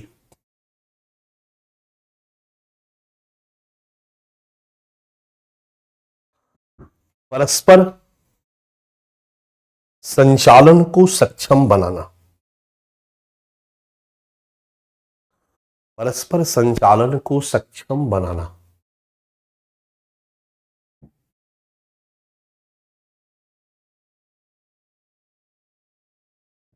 दूसरा पॉइंट,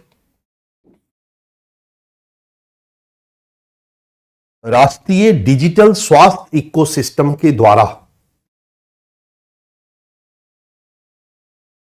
राष्ट्रीय डिजिटल स्वास्थ्य इकोसिस्टम के द्वारा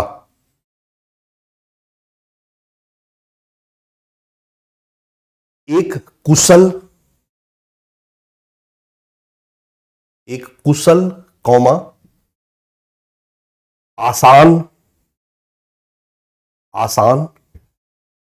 कौमा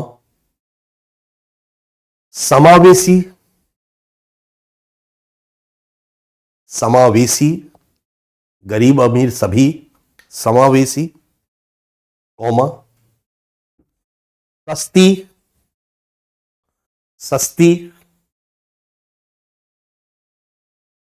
कौमा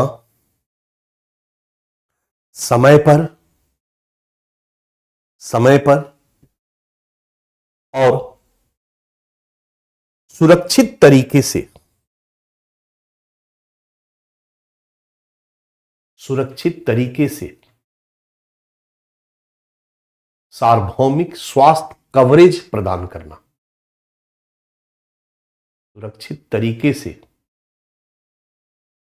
सार्वभौमिक स्वास्थ्य कवरेज प्रदान करना।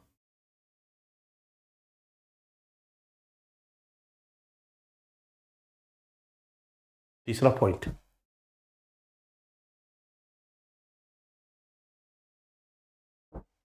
देश भर के अस्पतालों की,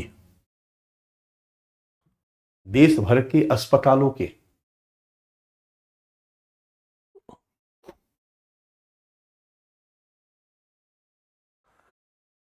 डिजिटल स्वास्थ्य समाधानों को, डिजिटल स्वास्थ्य समाधानों को एक दूसरे से जोड़ना, डिजिटल स्वास्थ्य समाधानों को एक दूसरे से जोड़ना।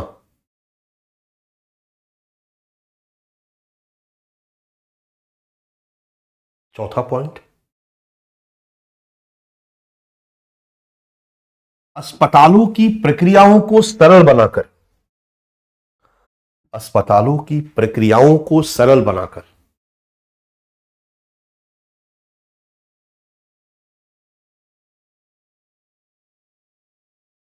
जीवन में सुगमता को बढ़ाना,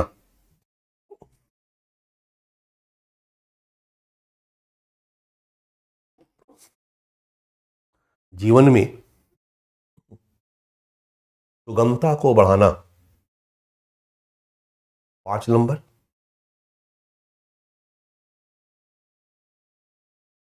रोगियों को डिजिटल परामर्श, डिजिटल परामर्श एवं इलाज उपलब्ध कराना, रोगियों को डिजिटल परामर्श एवं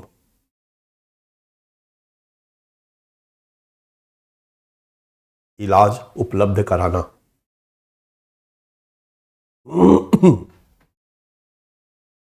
6 नंबर,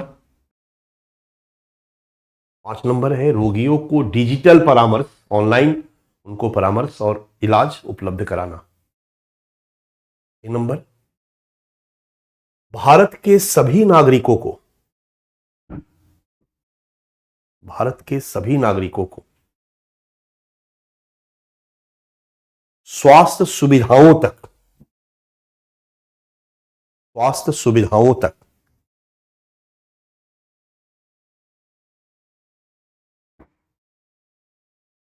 सार्वभौमिक पहुंच को सरल बनाना, स्वास्थ्य सुविधाओं तक सार्वभौमिक पहुंच को सरल बनाना। 7 नंबर, भारत के सभी नागरिकों के, भारत के सभी नागरिकों के स्वास्थ्य संबंधी रिकॉर्ड को सुरक्षित करना, भारत के सभी नागरिकों के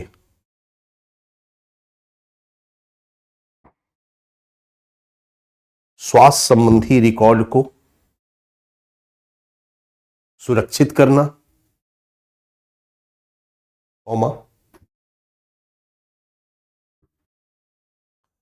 उनकी गोपनीयता को सुनिश्चित करना,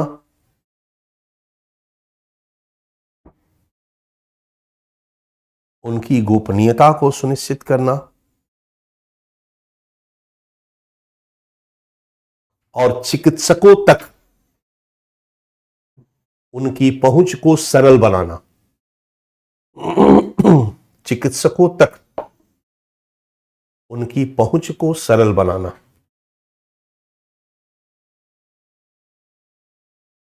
चिकित्सकों तक उनकी पहुंच को सरल बनाना।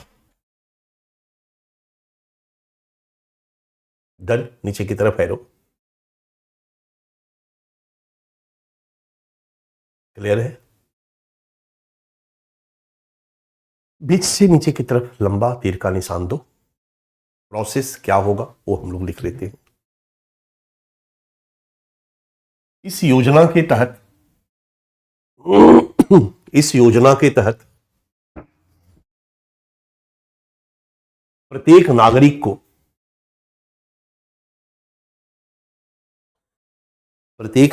को एक स्वास्थ्य आईडी प्रदान किया जाएगा। इस योजना के तहत प्रत्येक नागरिक को एक स्वास्थ्य आईडी प्रदान किया जाएगा, जो उनके स्वास्थ्य खाता के रूप में कार्य करेगा। जो उनके स्वास्थ्य खाता के रूप में कार्य करेगा।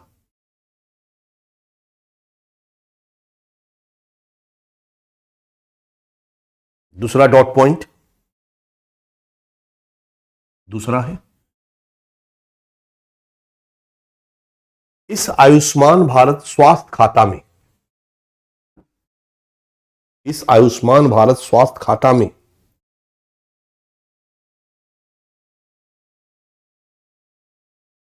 व्यक्ति का आयुष्मान भारत स्वास्थ्य खाता में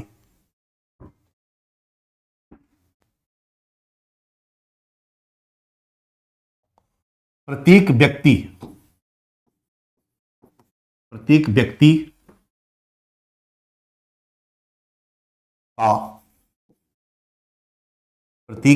का स्वास्थ्य परीक्षण, स्वास्थ्य जांच, जो भी हम जांच कराते हैं उसकी जो रिपोर्ट आती है, स्वास्थ्य परीक्षण, प्रत्येक बीमारी,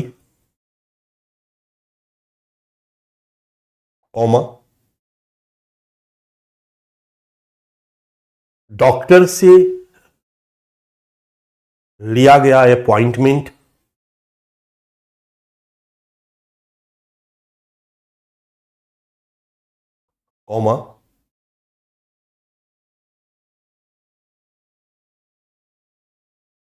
डॉक्टर की राय,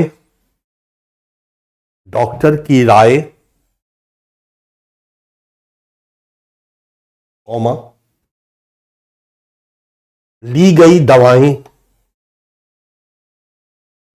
दवाएं, डॉक्टर प्रिस्क्रिप्शन लिखता है, राय देता है, फिर आप उस दवा को खाते हैं। ली गई दवाएं और निदान का विवरण होगा,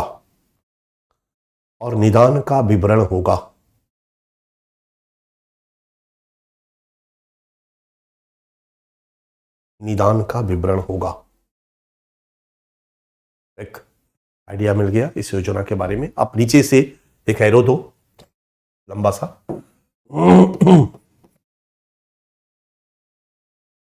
विगत 2 वर्षों में 45 करोड़ से अधिक आयुष्मान भारत खाता बनाया गया है। विगत 2 वर्षों में 45 करोड़ से अधिक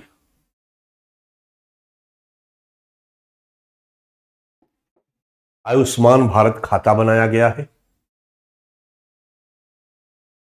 और दूसरा डॉट पॉइंट, 1 जनवरी 2023 से इस योजना की गति को तीव्र करने के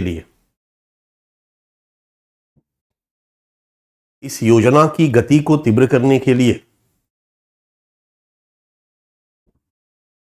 डिजिटल स्वास्थ्य प्रोत्साहन योजना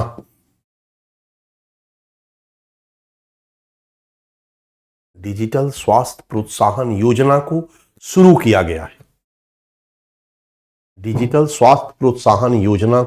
किया गया है। इसके बारे में भी इतना ही। आप नीचे की तरफ एक तीर का निशान दो लंबा।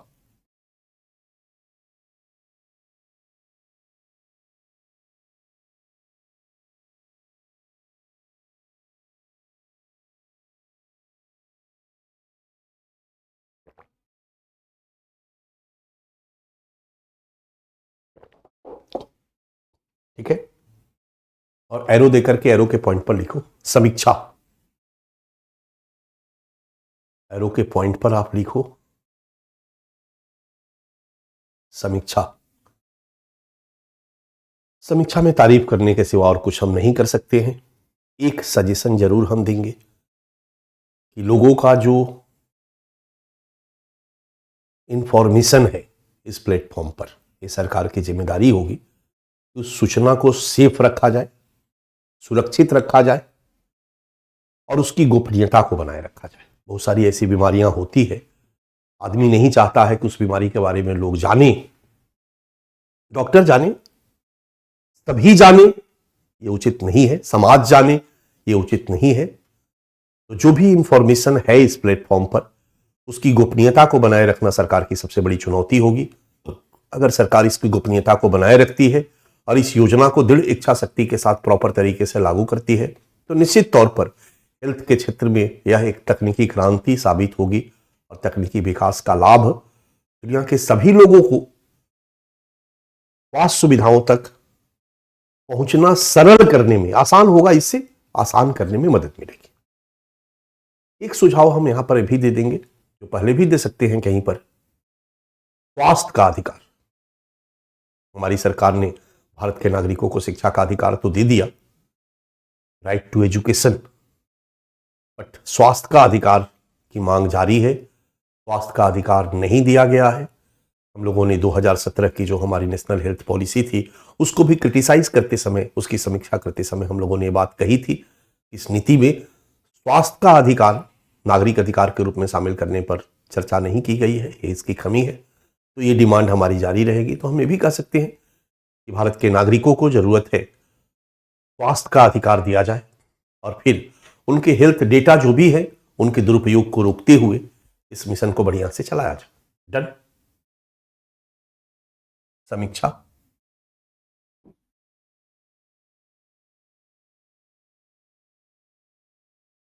समीक्षा अंडरलाइन एरो दो के लिखो। निश्चित रूप से, निश्चित रूप से यह योजना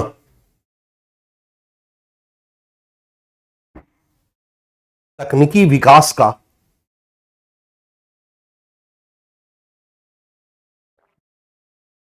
लाभ उठाकर,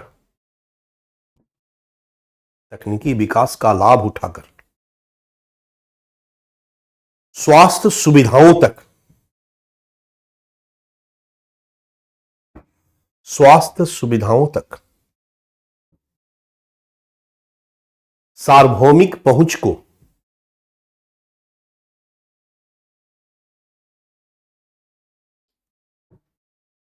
सरल बनाने की दिशा में, सरल बनाने की दिशा में एक महत्वपूर्ण प्रयास है, एक महत्वपूर्ण प्रयास है। Full stop, para change.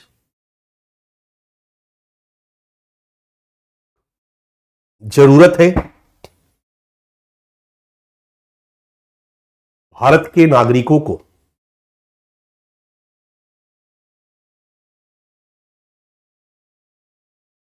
स्वास्थ्य का अधिकार प्रदान करते हुए, स्वास्थ्य का अधिकार प्रदान करते हुए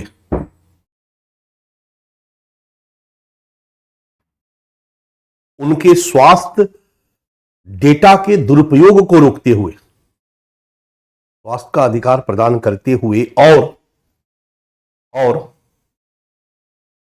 उनके स्वास्थ्य डेटा के दुरुपयोग को रोकते हुए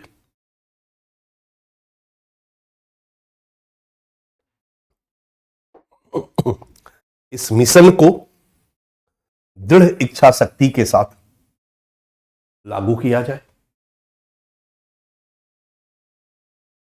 तो निश्चित तौर पर यह एक क्रांतिकारी कदम होगा। ठीक है बच्चा, आपका एक टॉपिक है, दोनों इंपॉर्टेंट टॉपिक है, दोनों पर आप निगाह रखेंगे, दोनों को अपडेट करते रहेंगे अपने नोट्स में। अलग से भी प्रश्न अगर पूछा जाता है तो आपके दिमाग में रहना चाहिए। बाकी हेल्थ पे हम लोगों ने पर्याप्त कर लिया, अब हेल्थ पे हम लोगों की जरूरत नहीं है। एक फ्रेश टॉपिक और लिख लीजिए आप, मिशन इंद्रधनुष। ये 2014 में शुरू किया गया था, मिशन इंद्रधनुष 2014।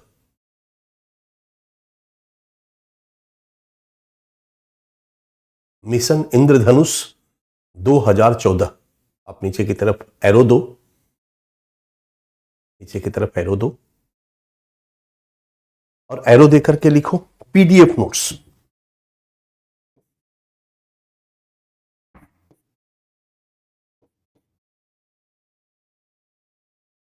Right, PDF notes. ये मैंने पीडीएफ नोट्स में दे दिया है, इसमें बहुत कुछ नहीं है।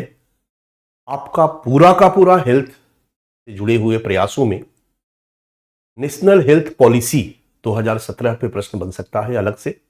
आयुष्मान भारत योजना इसमें सबसे हिट टॉपिक है, जहां से कि प्रश्न बनने की संभावना है।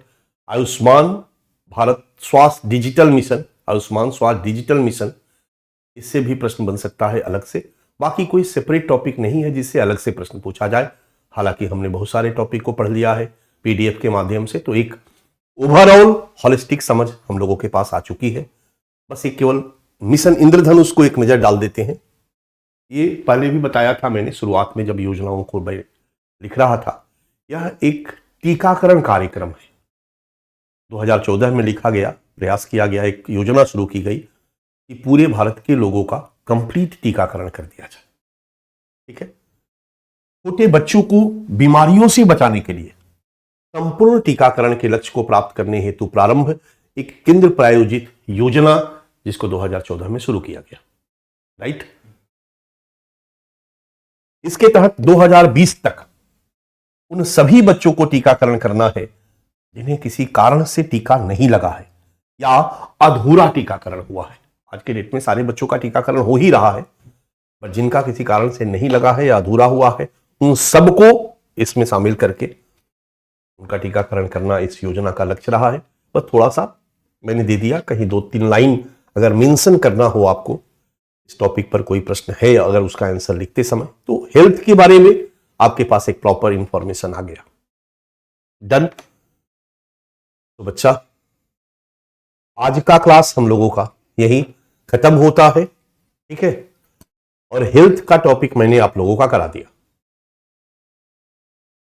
हेल्थ का टॉपिक मैंने आप लोगों का करा दिया, हेल्थ आपका कंप्लीट हो गया। कल एजुकेशन हम शुरू कर देंगे, हम चाहे तो उसको 2-3 दिन में भी करा सकते हैं। मैं कोशिश करूंगा कि अच्छा से हो, क्योंकि एजुकेशन से एक निबंध आपका रहता ही रहता है। जैसे मैंने वुमेन का कराया, महिला का, तो महिला का इस पॉइंट ऑफ व्यू से कराया, हमने इसीलिए जानबूझ करके पेपर 1 और पेपर 2 को क्लब कर दिया था, और लगभग 100% महिलाओं के सभी डायमेंशन को लेते हुए मैंने आपके सामने टॉपिक कराया, और बहुत सारी नई नई चीजों को भी मैंने आपके सामने टॉपिक बनाकर पीडीएफ के माध्यम से आप तक पहुंचाने का प्रयास किया। ठीक है, शिक्षा को भी हम लोग कोशिश करेंगे कि अच्छा से करें। नई शिक्षा नीति 2020 आपकी एक बहुत ही महत्वपूर्ण टॉपिक है। इस शिक्षा वाले सेक्शन में सामाजिक न्याय और शिक्षा को लेकर के अगर हम चलते हैं, सामाजिक न्याय और शिक्षा विकास को लेकर के अगर हम चलते हैं, तो बहुत सारे डायमेंशन इसके आएंगे। तो कल से हम लोग शिक्षा का टॉपिक शुरू करते हैं। कल में एजुकेशन, इंडिया में एजुकेशन इंफ्रास्ट्रक्चर के बारे में एक अंडरस्टैंडिंग डेवलप कर लेंगे, और इसके बाद हम लोग 2 से 3 दिनों में इसको फिनिश करेंगे। डन, चलेगा। जरूरत पड़ेगी तो संडे को भी मैं आपका क्लास लूंगा। मेरा प्रयास होगा कि मंडे ट्यूसडे तक इसको मैं फिनिश कर दूं। ठीक है, और इसके बाद मुझे आपका क्लास लेना है इंटरनल सिक्योरिटी पर। इंटरनल सिक्योरिटी भी लगभग 50 घंटे का क्लास है, तो 25 दिनों में तो 2 घंटे का यदि हम लोग क्लास लेते हैं, और प्रॉपर आगे से तो 2 घंटे का क्लास शुरू करेंगे, तो 2-2 घंटे का क्लास लेते हैं, तो 25 दिनों में हम लोगों का इंटरनल सिक्योरिटी का क्लास भी फिनिश हो जाएगा। यानी अप्रोक्स फरवरी तक हम लोग आंतरिक सुरक्षा कंप्लीट कर लेंगे। डन। तो मुझे इसके बाद आंतरिक सुरक्षा लेना है। थोड़ा सा आप लोगों ने मुझे लंबा झेला है, इसके लिए सॉरी। मैं ही बोल सकता हूं, लेकिन बस मैंने जो टीचर की भूमिका है उसको निभाने का प्रयास किया है। तो मेरा प्रयास है, इसमें अब एक एजुकेशन वाला पार्ट है जिसको प्रॉपर तरीके से हम लोग 2-3 दिनों में 4 दिनों में करते हैं और इसके बाद ख़त्म करते हैं। तो थैंक यू। आज मैं उसको शुरू नहीं कर रहा हूँ क्योंकि हमारे पास 30 मिनट है, बट इस 30 मिनट में जल्दी जल्दी शुरू करना उचित नहीं है। तो कल से हम लोग एजुकेशन शुरू करने जा रहे हैं। ओके, तो thank you, thank you, thank you.